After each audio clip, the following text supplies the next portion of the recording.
Bonjour. Emmanuel Macron nous a fait le coup d'une dissolution démocratique antidémocratique.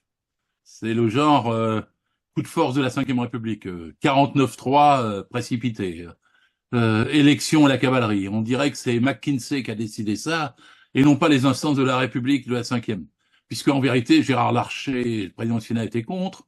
Le Premier ministre, Gabriel Attal, était contre. La présidente de l'Assemblée nationale, Yaël Braun-Pivet, était contre. Et que même parmi les conseillers de l'Élysée, le gouvernement n'ayant pas été consulté, l'Assemblée non plus, parmi les conseillers de l'Élysée, il y avait une division et finalement, il est allé en cavalier, en aventurier, en coup de force, en coup de dé, comme tout le monde a dit, en coup de poker, sur le thème, je joue la fin de mon mandat en décidant de dissoudre et de forcer en 15 jours, c'est pas la démocratie, à voter.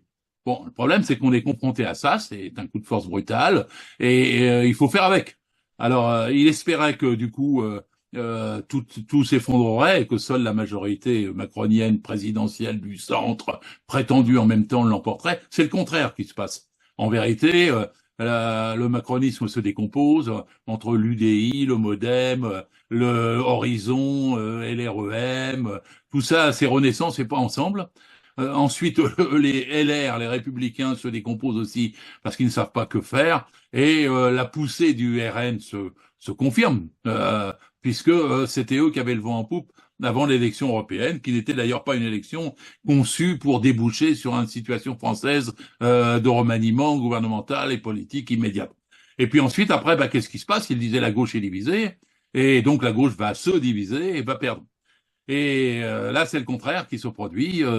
En réaction, la gauche pressionnée par sa base, 85% des électeurs de gauche sont en vérité pour l'Union. Donc, ce qui se produit, c'est que maintenant, il y a deux blocs. Le RN et le Front populaire. Et le centre macronien s'effondre. C'est le résultat, il paye le prix de sa manœuvre, il paye le prix de son coup de force, et tant mieux, on va tourner la page du macronisme. Il nous reste par contre à trouver qui va remplir les pages nouvelles.